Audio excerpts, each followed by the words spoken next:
ಎಲ್ಲರಿಗೂ ನಮಸ್ಕಾರ. ಇವತ್ತಿನ ಒಂದು ವಿಡಿಯೋದ ಒಂದು ಮೆಡಿಸಿನ್ ಬಂದುಬಿಟ್ಟು ಒಂದು ಕೆಟೋಫ್ಲೇಮ್ ಪಿ ಅನ್ನುವಂಥ ಒಂದು ಮೆಡಿಸಿನ್ ಬಗ್ಗೆ ನಿಮಗೆ ಮಾಹಿತಿಯನ್ನು ತಿಳಿಸ್ಕೊಡ್ತಾ ಹೋಗ್ತೀನಿ. ಈ ಒಂದು ಕೆಟೋಫ್ಲೇಮ್ ಪಿ ಅನ್ನುವಂಥ ಒಂದು ಟ್ಯಾಬ್ಲೆಟನ್ನು ತಯಾರು ಮಾಡಿರ್ತಕ್ಕಂಥ ಒಂದು ಕಂಪ್ನಿ ಬಂದುಬಿಟ್ಟು ಒಂದು ಲೂಪಿನ್ ಅನ್ನುವಂಥ ಒಂದು ಕಂಪ್ನಿ ಈ ಒಂದು ಪ್ರಾಡಕ್ಟನ್ನು ತಯಾರು ಮಾಡ್ತು. ಮತ್ತು ಈ ಒಂದು ಕೆಟೋಫ್ಲೇಮ್ ಪಿ ಅನ್ನುವಂಥ ಒಂದು ಟ್ಯಾಬ್ಲೆಟನ್ನು MRP ಬಂದುಬಿಟ್ಟು ಇವಾಗಿನ ಇರುವಂಥ ಒಂದು MRP 10 ಅಂದ್ರೆ ಒಂದು ಸ್ಟ್ರಿಪ್ಪಿಗೆ ಅಂದರೆ ಒಂದು ಸ್ಟ್ರಿಪ್ಪಲ್ಲಿ ನಿಮಗೆ 10 ಟ್ಯಾಬ್ಲೆಟ್ ನಿಮಗೆ ಸಿಗುತ್ತೆ. ಅದರ MRP ಬಂದುಬಿಟ್ಟು ₹185 ನಿಮಗೆ ಅದರ MRP ಆಗುತ್ತೆ. ಮತ್ತು ಇದರಲ್ಲಿರುವಂಥ ಒಂದು ಕಂಟೆಂಟನ್ನು ನೋಡಿದ್ರೆ ಏನೆಲ್ಲ ಒಂದು ಮಾಲಿಕ್ಯೂಲ್ ನೇಮ್ ಅದಾವ ಅಂತಂದ್ರೆ ನೋಡಿದ್ರೆ, ಸೊ ಇದರಲ್ಲಿ 2 ರೀತಿ ನಿಮಗೆ ಮಾಲಿಕ್ಯೂಲ್ ನೇಮ್ ಸಿಗ್ತಾವೆ.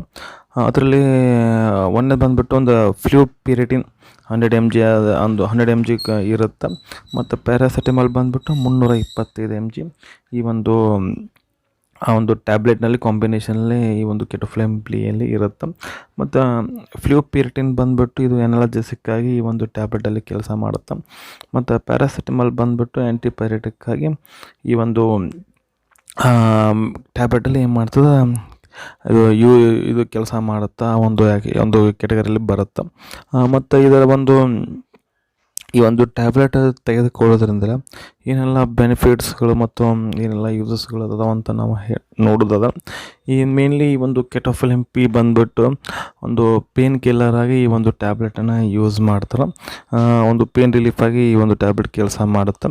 ಮತ್ತು ಮಸಲ್ಸ್ ಪೇನ್ ಇದ್ದಾಗ ಮತ್ತು ಜಾಯಿಂಟ್ಸ್ ಇದ್ದಾಗ ಮತ್ತು ಈಗ ಮೆನ್ಸ್ಟ್ರೇಷನ್ ಸೈಕಲ್ ಹೊಟ್ಟೆ ನೋವು ಇರುತ್ತಲ್ಲ, ಸೊ ಆವಾಗೂ ಕೂಡ ಅಬ್ಡೋಮಿನಲ್ ಪೇನ್ ಇದ್ದಾಗ ಸೊ ಏನು ಮಾಡ್ತಾರೆ ಈ ಒಂದು ಟ್ಯಾಬ್ಲೆಟನ್ನು ಯೂಸ್ ಮಾಡ್ತಾರೆ. ಮತ್ತು ಹೆಡ್ಏಕ್ ಇದ್ದಾಗ ಮತ್ತು ಸರ್ಜರಿ ಆಗಿರ್ತದೆ ಆವಾಗ ಸರ್ಜರಿ ಟೈಮಲ್ಲಿ ಸರ್ಜರಿ ಆದಾಗ ಈ ಒಂದು ಟ್ಯಾಬ್ಲೆಟನ್ನು ಡಾಕ್ಟ್ರ್ ಕೊಡ್ತಾರೆ. ಮತ್ತು ಇಂಜರೀಸ್ ಆದಾಗ ಸಹ ಈ ಒಂದು ಟ್ಯಾಬ್ಲೆಟನ್ನು ನಿಮಗೆ ಏನು ಮಾಡ್ಬೋದು ತೆಗೆದುಕೊಳ್ಬೋದು.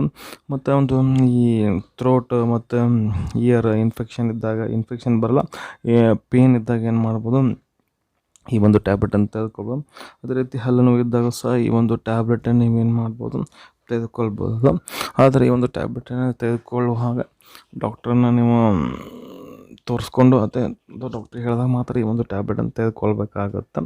ಮತ್ತು ಈ ಒಂದು ಟ್ಯಾಬ್ಲೆಟನ್ನು ಯಾವಾಗೆಲ್ಲ ತೆಗೆದುಕೊಳ್ಬೇಕು ಅಂತಂತ ನಾವು ಹೇಳೋದಾದ್ರೆ, ಇದನ್ನು ಡಾಕ್ಟ್ರ್ ಇನ್ ಜನರಲಾಗಿ ಬರೋದು ಅಂತಂದರೆ ಬೆಳಿಗ್ಗೆ ಒಂದು ರಾತ್ರಿ ಒಂದು ತೆಗೆದುಕೊಳ್ಳಿಕ್ಕೆ ಹೇಳ್ತಾರೆ. ಇನ್ ಕೇಸ್ ನಿಮ್ಗೆ ಏನಾದರೂ ಒಂದು ಅಂದರೆ ನೀವು ತೆಗೆದುಕೊಳ್ಳುವಾಗ ಡಾಕ್ಟ್ರಿಗೆ ತೋರಿಸ್ಬೇಕಾಗತ್ತೆ.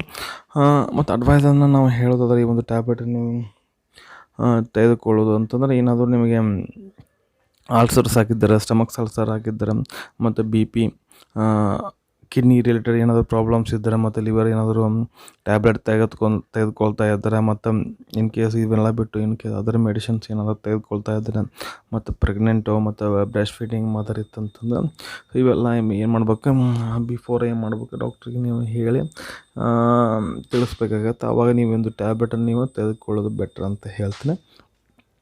ಮತ್ತು ಇದರ ಒಂದು ಸೈಡ್ ಎಫೆಕ್ಟನ್ನು ನಾನು ನೋಡೋದು ಈ ಒಂದು ಟ್ಯಾಬ್ಲೆಟ್ ತೆಗೆದುಕೊಳ್ಳೋದ್ರಿಂದ ಏನೆಲ್ಲ ಸೈಡ್ ಎಫೆಕ್ಟ್ಗಳು ಆಗ್ತಾವೆ ಅಂತ ನಾನು ನೋಡಿದ್ರೆ, ಒಂದದು ವಾಂತಿ ಬಂದಂಗೆ ಆಗುತ್ತೆ, ಮತ್ತು ವಾಂತಿ ಬರೋಂಗೆ ಆಗುತ್ತೆ, ಒಂದು ಕಾನ್ಸ್ಟಿಪೇಷನ್ ಆಗ್ಬೋದು ಈ ಒಂದು ಟ್ಯಾಬ್ಲೆಟ್ ತೆಗೆದುಕೊಳ್ಳೋದ್ರಿಂದ.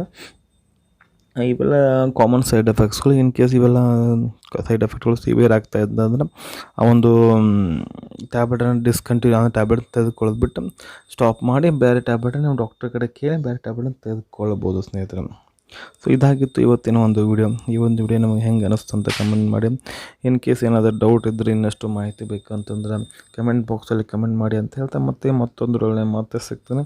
ಅಲ್ಲಿವರೆಗೂ ಬಾಯ್. Thanks for watching. ಆರೋಗ್ಯ ನಮ್ಮ ಕೈಯಲ್ಲಿ.